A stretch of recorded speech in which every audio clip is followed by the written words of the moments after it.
1400 साल पहले जो किताब लिखी गई है, इसके बारे में बात करने से लोग डरते भी हैं, शर्माते भी हैं, अपोलोजिस्टिक भी होते हैं। जिस 1400 साल पहले किताब जो आसमान से उतरी थी, मुझे नहीं पता कि वहां कौन से सक्सेना साहब का छापा खाना था जहां से उतर रही थी किताब। जिन लोगों ने उस किताब में जो कुछ लिखा है, पूरी दुनिया में एस्टेब्लिश कर दिया Islam is a religion of peace. ऐसी मार्केटिंग कोका कोला कंपनी भी नहीं कर पाई। लेकिन पूरी दुनिया में इस्लाम क्या कर रहा है, उसके बावजूद भी कुछ लोग सुनना नहीं चाहते, कुछ लोग जागना नहीं चाहते। लिहाजा हम जड़ पे हमला नहीं करना चाहते हैं। बार बार हम बात इधर उधर की करना शुरू करते हैं। कुछ लोग आतंकवादी हैं, कुछ लोगों की वजह से ऐसा हो रहा है। अगर कुछ लोग आतंकवादी हैं तो बाकी 85% क्या कर रहे हैं? वो मूक सहमति दे रहे हैं उस आतंकवाद को, तो वो बड़े ज्यादा कातिल हैं बनस्पत उनके जो 15% लोग हैं। तो ये मत कहिए कि कुछ लोग बहक गए हैं, ये बगदादी कहां से आया। अगर आप जेनेसिस में जाएं और पता करें पूरी दुनिया में कि 1400 साल पहले मोहम्मद साहब के दामाद को रामलाल श्यामलाल ने नहीं मारा, आरएसएस बीजेपी ने नहीं मारा, किसने मारा उसका नाम बताएं मुसलमान। किसने पहला कत्ल किया था? जो मोहम्मद के दामाद का कत्ल मस्जिद में किया गया, उसके बारे में बताएं। चारों खलीफाओं को किसने मारा? रामलाल श्यामलाल ने। आरएसएस की तो कोई ब्रांच भी नहीं है सऊदी अरब में भाई। लेकिन ये मुलम्मा झूठ का चढ़ रहा है इस देश के अंदर। हम सच बोले। और मैं समझता हूं कोई धर्म क्या सिखाता है मैं नहीं जानता, एक बात तो तय है, जो पैदा हुआ है वो मरेगा। दो बातों से मैं अपनी बात रिलेट करता हूं। हमारे पिताजी 1947 में हमें बता के गए हैं कि भारत 1947 में पैदा हुआ है। उससे पहले भारत नहीं था। पिताजी ने देश को भरोसा दिलाया, पिताजी बीच में चले गए। पाकिस्तान कब बना? 14 अगस्त 1947 को। भारत 15 अगस्त 1947 को नहीं बना है। गलत हिस्ट्री पढ़ाई गई आपको। भारत के किसी आर्काइव में कोई डॉक्यूमेंट ऐसा नहीं मुझे मिलता जिसमें कोई यह कह दे कि भारत 15 अगस्त 1947 को बना या उसको आजादी मिली है। 15 अगस्त 1947 को भारत के 2 टुकड़े हुए। भारत अनंत काल से है, इसके पैदा होने की कोई तिथि नहीं है, अनंत काल से है ये। इसलिए इस बात पर यकीन रखिए कि न भारत पैदा हुआ है न भारत मरेगा। जो पैदा हुआ है वो जरूर मरेगा। उसका समय कब होगा ये मुझे नहीं मालूम। अल्लाह भी कहते हैं कि उसका जाने का तय समय निश्चित है, उसमें कोई मिनट आगे पीछे नहीं हो सकता। ऐसे ही हर जगह के फाउंडर पैदा हुए हैं। कांग्रेस पार्टी भी बनी थी, उसके भी फाउंडर थे। इस्लाम धर्म बना, उसके भी फाउंडर थे। क्रिश्चियनिटी थी, उसके भी फाउंडर थे। तो यकीन मानिए इनका अंत आ गया है। और इस बात से आपको कभी चिंता नहीं होनी चाहिए कि दुश्मन क्या कर रहा है।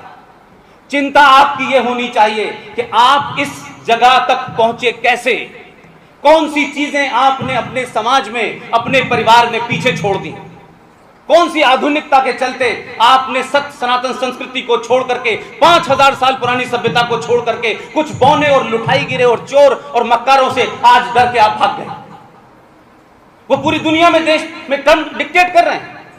जितने भी लोग इस सभा में बैठे हैं, बहुत कम लोग होंगे कि जब मैं अपने पत्रकारिता का जीवन शुरू करने आया था तो जिस अखबार में मैं करता था उस अखबार में मुझे पहली ड्यूटी दी गई थी कि जंतर मंतर पे जितने धरने होते हैं वो आपको कवर करने हैं। 89 में मैं दिल्ली आया हूं और उस दिन से लेके आज तक कश्मीर और कश्मीरी पंडितों के बारे में मेरी राय नहीं बदली है। ये बात अलग है कि नौकरी के अंदर आपके कंपल्शंस होते हैं, लेकिन जब मैं तय हो चुका ये कि मैं अपनी सच बात को सच नहीं कह पा रहा हूं तो मैंने नौकरी छोड़ दी। इशू ये नहीं है कि जो समझाया जा रहा है पूरे देश में, एक माहौल बनाया जा रहा है कि ये आर्टिकल 35A और 370 कश्मीरी पंडितों के लिए हटाई गई है। माफ कीजिए, कश्मीरी पंडितों से कोई संबंध नहीं है इसका। मैं एक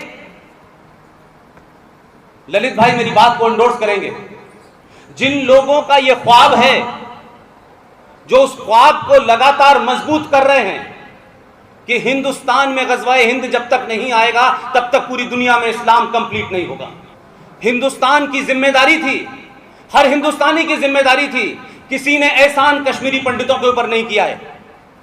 मैं लगातार एक बात को लगातार कह रहा हूं कि अगर जम्मू नहीं बचा तो दिल्ली भी नहीं सेफ रहेगा। लिहाजा आर्टिकल 370, 35A ये तो एक टेक्निकल मामला था, ये तो आपने इस्लामिक स्टेट का लीगल मॉडल को तोड़ा है। अभी उसका एपरेटस सिस्टम में बैठा है, उस सिस्टम को डिसमेंटल किए बगैर कोई कश्मीरी पंडित यहां से नहीं जाएगा। कश्मीर में जो सरकारें थी, अब कुछ चीजें रिटन हैं और कुछ चीजें साइलेंट हैं। जो रिटन हैं वो इस कॉन्स्टिट्यूशन में है। ये कॉन्स्टिट्यूशन की कॉपी 3 महीने पहले मेरे एक दोस्त ने मुझे कश्मीर से लाके दी। उनका फोन आया, पुष्पेंद्र साहब जब से आपके हाथ में दी है कॉपी, ये हमें लगता है कि समाप्त होने के बाद इस संविधान का भी समाप्ति होने वाली है और ये संविधान कश्मीर में समाप्त हो चुका है। अब इस संविधान की कोई जरूरत नहीं है। अब जम्मू कश्मीर में आपको दोबारा नागरिकता लेने के लिए जिहादी सरकारों से कोई आपको परमिशन नहीं लेनी है। लिहाजा 19 अगस्त 2014 को मैं और मेरे एक साथी ने सुप्रीम कोर्ट में आर्टिकल 35A को चैलेंज किया। यकीन मानिए कि 6 महीने लग गए इस बात को समझने में कि यह आर्टिकल 35A है क्या। हमको बहुत लोगों ने पागल बताया, कुछ लोगों ने बताया तुम कश्मीर के नहीं हो, तुम्हें कुछ पता नहीं है। मैंने कहा मैं तो पाकिस्तान का भी नहीं था, मैं तो 12 साल से वहां भी नौकरी कर रहा हूं। ये तो कोई तर्क नहीं हुआ कि मैं कश्मीर का नहीं हूं, इसलिए मुझे कश्मीर के बारे में जानने और समझने का कोई हक ही नहीं। आपके साथ जो झूठ फरेब किया गया, मैं उस पर ज्यादा डिटेल में नहीं जाना चाहता। 14 मई 1954 को भारत के राष्ट्रपति पे दबाव डाल करके नेहरू जी ने एक प्रेसिडेंशियल ऑर्डर को भारत के संविधान में इंसर्ट किया, उसे आर्टिकल 35A कहते हैं। हमने जब सुप्रीम कोर्ट में चैलेंज किया तो आप यकीन मानिए कि सुप्रीम कोर्ट के चीफ जस्टिस HL दत्तू साहब 30 सेकंड में हमारी PIL दाखिल हुई। हम बहुत खुश थे कि कोई हमने बहुत बड़ा काम कराए, लेकिन जिस तरीके से पिछले 4 साल तक हम जीवित रहे हैं, तब हमको लगा कि हमसे कोई बहुत बड़ा ऐसा घटना घट गई है जिससे पूरे देश में एक व्यवस्था है जो आपको जीने नहीं देगी। और इसी सफर में मेरा एक साथी जो है हमारे बीच से चला गया। हमने उसका गम नहीं मनाया। हम जानते थे कि कुछ लोगों ने क्या किया है। उस वक्त हमारे ऊपर ज्यादा जिम्मेदारी ये हुई कि किसी भी तरीके से सुप्रीम कोर्ट में जो चैलेंज किया, सुप्रीम कोर्ट में जज साहब से जो आर्गुमेंट हुआ, उस 3-4 डेट के बाद हमें समझ में आ गया कि इसमें कोई बहुत आर्गुमेंट नहीं होना है, इसमें पॉलिटिकल विल दिखानी है। केंद्र सरकार ने जाकर के अटॉर्नी जनरल ने कहा कि ये लीगल मैटर है, इसमें हमारा कोई रोल नहीं है। लेकिन मुझे दुख इस बात का है कि जो राष्ट्रीय सरकार, जो राष्ट्रवादी सरकार दिल्ली में बैठी हुई थी, उन्हीं की सरकार के बलबूते पे जम्मू कश्मीर में महबूबा मुफ्ती मुख्यमंत्री बनी हुई थी। उसी पार्टी के 26 MLA थे। जम्मू कश्मीर राज्य से पर डेट, ये ताज्जुब होगा आपको, पर डेट 1,40,00,000 रुपया दिया जाता था 4 देश के बड़े जाने माने लोगों को, जिसमें फाली एस नरीमन जैसा आदमी था। और राज्य सरकार जाके देती थी कि आप दिल्ली में जाएं और बचाव करें कि 35A नहीं हटना चाहिए। मुझे अफसोस है, मैं किसी पॉलिटिकल पार्टी के एजेंडे पे नहीं हूं, न पॉलिटिकल पार्टी से मेरा कोई लेना देना है। मेरे लिए कल भी और आज भी राष्ट्र पहले है, बाद में पार्टी है, बाद में देश है। और यही वजह हुई मैंने अपोज किया कि यह कैसे हो सकता है कि दिल्ली में बैठी हुई सरकार कहती है कि आर्टिकल 35A एक लीगल मामला है, इस पे कोर्ट निर्णय ले सकती है, लेकिन उसी पार्टी के लोग जम्मू कश्मीर में खामोश बैठे रहते हैं और महबूबा मुफ्ती 1,40,00,000 डेट पे देती है पैसा और कहती है कि 35A नहीं हटना चाहिए। लेकिन मुझे लगा कि अगर आपको लड़ाई लड़नी है तो 2 तरफा लड़ाई लड़े। जो बात ललित भाई कह रहे हैं, जो उत्पल भाई कह रहे हैं, मैंने बहुत कुछ कश्मीर को इन लोगों से सीखा है। कश्मीर की जो भी कुछ मेरी जानकारी है उसमें सुशील पंडित शामिल हैं, उसमें GD बख्शी शामिल हैं, उसमें RS सिंह शामिल हैं। ये तमाम सारे लोग हैं जिन लोगों को सुन सुन के मैंने जो कुछ सीखा उससे मैं आगे बढ़ा। लेकिन मैं इस बात नतीजे पे पहुंच चुका था कि अगर इस देश को सच बात सच्ची भाषा में, सरल भाषा में आप बता दें तो ये देश उठ खड़ा होगा आपके साथ। आर्टिकल 35A के बारे में देश में क्या, दिल्ली के बड़े बड़े जजेस को नहीं पता था, बड़े बड़े वकीलों को नहीं पता था। लेकिन मेरा दुख न पॉलिटिकल पार्टी से है, न वकीलों से है, न दानिश्वरों से है। मेरी शिकायत यह है कि हिंदुस्तान की सुप्रीम कोर्ट, जिसे जलीकट्टू के बारे में पता है, जिसे सबरीमला के बारे में पता है, जिसे महाकाल पे पानी कितना चाहिए इसका पता है, जिसे दही हांडी की लंबाई नापने की चिंता है, उसे 35 के बारे में क्यों नहीं पता था? और पता था तो इतने सारे सुओ मोटो आप काम करते थे, तो 35 में सुओ मोटो आपने क्यों नहीं लिया? यह आपकी बेईमानी है, यह मक्कारी है, यह मुनाफकत है। कोर्ट भी इस जुर्म में शामिल है। ऐसा नहीं हो सकता कि आप काले कपड़े पहनते हैं तो आप महान हो जाएंगे। आपके अंदर भी वो लोग हैं जो शक्ल देख के फैसला करते हैं। अभी बुखारा का जिक्र किया उपल साहब ने। ना तो हम बुखारा गए, न हमने बुखारा देखा, लेकिन बुखारा के 2 जोकरों को हमने भारत में जरूर देखा। उसमें से एक, उनके वालिद साहब की डेथ हो गई। कई बार मैं उनके इज्तिमा में जाता था। अब उनका लड़का है जिसका नाम है इमाम बुखारी, दिल्ली की जामा मस्जिद का इमाम। क्या देश को पता है या सुप्रीम कोर्ट को नहीं पता ये बात? और जो केस हाई कोर्ट में चल रहा हो और सुप्रीम कोर्ट को पता ना हो, इतनी अनभिज्ञ बने सुप्रीम कोर्ट। जामा मस्जिद के इमाम अहमद बुखारी के ऊपर 65 FIR हैं। 7 FIR के अंदर उसके नॉन बेल वारंट थे। उसके अरेस्ट का वारंट निकला हाई कोर्ट से। दिल्ली में मरहूम शीला दीक्षित की सरकार थी। पुलिस गई और लौट आई और हाई कोर्ट में एफिडेविट लगाया कि अगर हम इमाम बुखारी को गिरफ्तार कर लेंगे तो दिल्ली में आग लग जाएगी। मेरा सवाल सिर्फ इतना है कि जो गुंडे, बदमाश, लुटेरे, आतंकवादी अगर डरा देंगे तो इस देश की कोर्ट फैसला नहीं देगी। आज 10 साल हो गए हैं, सुप्रीम कोर्ट ने कभी हाई कोर्ट को डायरेक्ट नहीं किया कि ये गिरफ्तार क्यों नहीं हुआ, ये इंप्लीमेंट क्यों नहीं हुआ। लेकिन मैं इसी में से अपने मतलब की बात निकालता हूं। काली पट्टी बांधने से, धरना देने से अगर दुनिया में आपकी मांग पूरी हो रही होती तो आप सबके लिए एक जीवित मिसाल है। नॉर्थ ईस्ट नाम की जगह है भारत में। एक महिला लोकतांत्रिक तरीके से अपने अधिकारों की मांग कर रही थी 25 साल से, नाक में खाने की नली लगा करके गांधी जी के पदचिन्हों पे चल रही थी।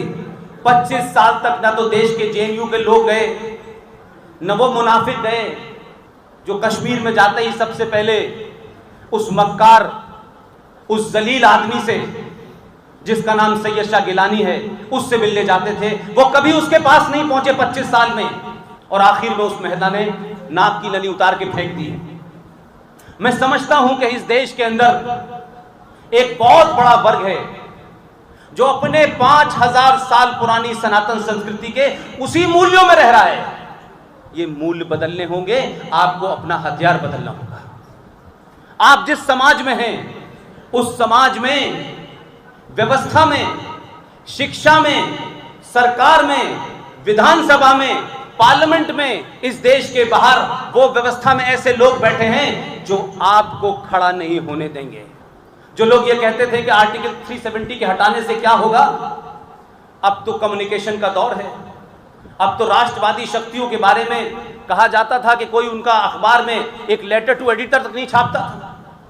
तो जिन लोगों ने आपको यह एहसास दिलाया कि 21वीं सदी भारत की होगी, उन्होंने आपके आने से पहले आपके हाथ में एक आला पकड़ाया जिसे मोबाइल कहते हैं, और उसी ने पूरी दुनिया में क्रांति कर दी है। आज आपकी बात अमेरिका से लेकर लंदन पूरी दुनिया में फैल रही है।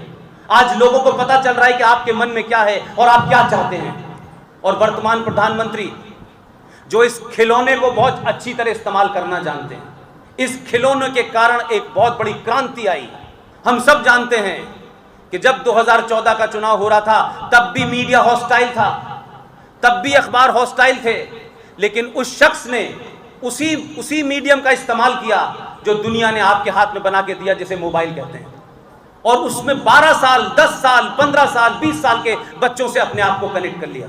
मुझे उस वक्त यह एहसास हुआ कि अगर एक शख्स अपनी बात कहता है तो पूरे हिंदुस्तान को छोड़िए पूरी दुनिया में बात जा सकती है। तो कुछ विषय ऐसे हैं जिसमें इस्तेमाल इसी यंत्र का करना चाहिए, और इसके कारण पूरी दुनिया में बात गई, आप तक भी बात आ गई। मेरे बारे में बहुत कुछ कहा गया। मैं अपने आप को बहुत साधारण सा व्यक्ति मानता हूं। न मेरे अंदर कोई सेलिब्रिटी बनने का शौक, न मुझे सत्ता के किसी पद की चिंता। मैं सिर्फ ये इंश्योर करना चाहता हूं कि इस देश में सनातन संस्कृति के मानने वाले लोगों की एक एक चीज उनको सही बता दी जाए, वो खुद तय कर लेंगे। आपको किसी हथियार की जरूरत नहीं, हथियारों से डरपोक लड़ते हैं। हमसे भी कई बार सवाल पूछा गया, 4-5 दिन पहले कुछ बड़े दानिश्वर पत्रकार थे, विदेशी थे, उसमें उन्होंने कहा कि भाई कश्मीरी पंडित लड़ा क्यों नहीं, भाग के क्यों आया। हमसे भी बहुत बार लोगों ने कहा कि उनमें से 100 लोग भी आतंकवादी हो जाते तो शायद ये बात नहीं होती। मैंने कहा कि भाई जिन लोगों ने उनको मारा है, जिन लोगों ने धोखा दिया है, भाई उनकी उत्पत्ति तो 1400 साल पहले इसी सभ्यता के साथ हुई थी। लेकिन जो लोग जिनके बारे में आप कह रहे हैं कि उन्होंने आतंकवादी क्यों नहीं बने, हथियार क्यों नहीं उठाया, मैंने कहा कि मत मजबूर करो उन लोगों को कि जिनका रहने का, सहने का, ये भाईचारे का, इसके चलते जो लोग 700 साल गुलाम रहे हैं, तुम भी रह लो, तुम भी रह लो, तुम भी आ जाओ, तुम भी हमारे भाई हो, इस संस्कृति के मानने वाले, इन मूल्यों और परंपराओं को मानने वाले लोग अपने इसी भाव के कारण 700 साल गुलाम रहे हैं और आजादी तथाकथित मिलने के बाद 70 साल से कुंठित रहे, क्योंकि सरकारें आती थी, आपकी सरकार नहीं होती थी, भारत की सरकार होती थी, मेरी और आपकी नहीं होती थी। कुछ के 5%, कुछ के 10%, कुछ के 16% से सरकारें बनती थी और सरकारें फिर उन्हीं का काम करती थी। लिहाजा 2014 में इसको राजनीतिक तनाजुर में मत सोचिएगा, लेकिन 2014 भारत के इतिहास में एक महत्वपूर्ण दिन है। इसलिए नहीं कि कोई एक्स पार्टी जीत गई या वाई पार्टी जीत गई, 2014 के चुनाव में भी था, 2013 के चुनाव में पाकिस्तान में चुनाव था तब भी वहां था, 2019 के चुनाव में था। देखिए, पार्टी कौन सत्ता में आई नहीं आई ये महत्वपूर्ण नहीं है। जरा अपने दिल पे हाथ रख के बताइए, ईमानदारी से बताइए, मैं पूरे देश में पूछ रहा हूं, 2000 क्यों पैदा हुआ? इसको पैदा करने से पहले आपने पहली बार 2014 में यादव, ठाकुर, ब्राह्मण की जात पे वोट नहीं दिया। पहली बार आपको लगा कि हम हिंदुस्तान को जिताएंगे, एक हिंदुस्तानी होकर आपने वोट दिया। और जो सरकार आई, जिसके बारे में बहुत सारी बातें कही जा रही हैं कि सरकार आई और उसने ये नहीं किया, ये किया, आज पूरी दुनिया में इस घटना के बाद 370 और 35 पे हटने के बाद जो प्रतिक्रिया हो रही है उसका अंदाजा है आपको? इसके पीछे कितना बड़ा होमवर्क करना पड़ रहा है, आपकी व्यवस्था में कितने डीप रूटेड वो लोग बैठे हुए हैं जिनको सबको कंट्रोल करना था। जो लोग बार बार कहते थे ये बाहर जाते हैं, घूमने जाते हैं, उसी घूमने का नतीजा है कि जो ऑल वेदर फ्रेंड था पाकिस्तान का, उसने कहा ये भारत का इंटरनल मामला है, यू गेट लॉस्ट। सऊदी अरब आपके साथ खड़ा हुआ है। ये मानिए कि 57 मुल्क हैं, उस रियलिटी को आप इग्नोर नहीं कर सकते हैं, उनके अपने एजेंडे हो सकते हैं, लेकिन 2014 से 2019 तक जो भ्रमण हो रहा था, उस भ्रमण का नतीजा है कि एक भी मुल्क, including Russia, including USA, including China, किसी ने भी एक लफ्ज नहीं बोला कि ये भारत के ऊपर कोई गड़बड़ की है और भारत का इंटरनल मामला है, इसमें कोई सवाल नहीं होता। आपकी यूएन ने भी सुनने से मना कर दिया। इसके लिए होमवर्क करना पड़ता है। लिहाजा मैं बार बार एक ही बात कहता हूं, सरकार में कौन आएगा कौन नहीं आएगा ये महत्वपूर्ण नहीं है। सरकार में हर बार वही आएगा जिसे आप चाहेंगे, इसलिए समाज का बदलना ज्यादा जरूरी है, सत्ता का बदलना ज्यादा जरूरी नहीं है। दोस्तों, कर्नाटक में हिजाब पर हाई कोर्ट में सुनवाई के बीच बवाल जारी है। कर्नाटक के करीब 50 सरकारी स्कूलों में मुस्लिम छात्राएं और उनके पेरेंट्स लगातार प्रदर्शन कर रहे हैं। बुधवार को भी मुस्लिम छात्राएं हिजाब के साथ स्कूल पहुंची तो उन्हें रोक लिया गया। गौरतलब है कि कर्नाटक में 11वीं और 12वीं के स्कूल खुल गए हैं। हाईकोर्ट के अंतरिम आदेश के मुताबिक स्टूडेंट्स फिलहाल धार्मिक कपड़े पहनकर संस्थानों में नहीं आ सकेंगे। कर्नाटक के विजयपुरा में मुस्लिम छात्राओं की काफी नोकझोंक हुई। ये छात्राएं हिजाब पहनकर कॉलेज के अंदर जाना चाहती थीं, लेकिन उन्हें रोक लिया गया। छात्राओं का कहना था कि उन्हें व्हाट्सएप पर बिना हिजाब के स्कूल न आने का कोई मैसेज नहीं मिला है। स्कूल के प्रिंसिपल ने छात्राओं को समझाते हुए कहा कि वो हाई कोर्ट के आदेश का पालन कर रहे हैं। कर्नाटक में इन दिनों हिजाब पर विवाद जारी है। मंगलवार को कुछ स्थानों पर हिजाब पहन के आई लड़कियों को स्कूल में प्रवेश नहीं दिया गया। ऐसी ही एक घटना में हिजाब पहनकर कक्षा में प्रवेश नहीं दिए जाने पर एक लड़की ने परीक्षा छोड़ दी। छात्राओं के आक्रोशित अभिभावकों को स्कूल प्रशासन और पुलिस से तीखी बहस करते देखा गया। एक जगह पर एक छात्र के भगवा स्कार्फ लहराने की घटना भी सामने आई है। पिछले हफ्ते कर्नाटक हाई कोर्ट ने अपने अंतरिम आदेश में सभी छात्रों को भगवा शॉल, स्कार्फ, हिजाब या कोई भी अन्य धार्मिक निशान पहनकर कक्षा में आने पर रोक लगा दी थी। स्कूलों में अधिकारियों ने हिजाब और बुर्का पहनकर आने वाली छात्राओं को अदालत के आदेश का हवाला देकर कक्षा में प्रवेश देने से मना कर दिया। इस बीच कश्मीर में एक टॉपर बच्ची के खुले चेहरे के कारण हत्या की धमकियां मिलने लगीं। श्रीनगर की आरुषा परवेज को 12वीं में 99.8% मिले हैं। अखबारों के ट्विटर हैंडल उसकी तस्वीरों से भर गए हैं। बधाइयों के बीच एक ट्वीट आया जिसमें आरुषा को हिजाब ना पहनने के कारण बेशर्म कहा गया। फिर एक और ट्वीट नामोदार हुआ जिसमें लिखा था, जो तालीम औरत के सिर से चादर हटा दे उससे तो अनपढ़ रहना ही अच्छा। अब आरुषा और उसका परिवार गर्दन काटने की धमकियों के बीच सेलिब्रेट कर रहा है। बुर्का या हिजाब को चॉइस बताने वालों के पास इस ब्रिलियंट लड़की के लिए कोई प्लान नहीं है। वे चुप रहेंगे जब तक कि आरुषा के आजाद बालों से लेकर आजाद ख्यालों तक पर काला पर्दा न पड़ जाए। औरतों पर जबरदस्ती का ये चलन खुजली के खानदानी मर्ज से भी पुराना है, जो पुश्त दर पुश्त, मुल्क दर मुल्क फैलता रहा। दोस्तों, इस पूरे मामले में आपकी क्या राय है, हमें कमेंट में अवश्य बताएं।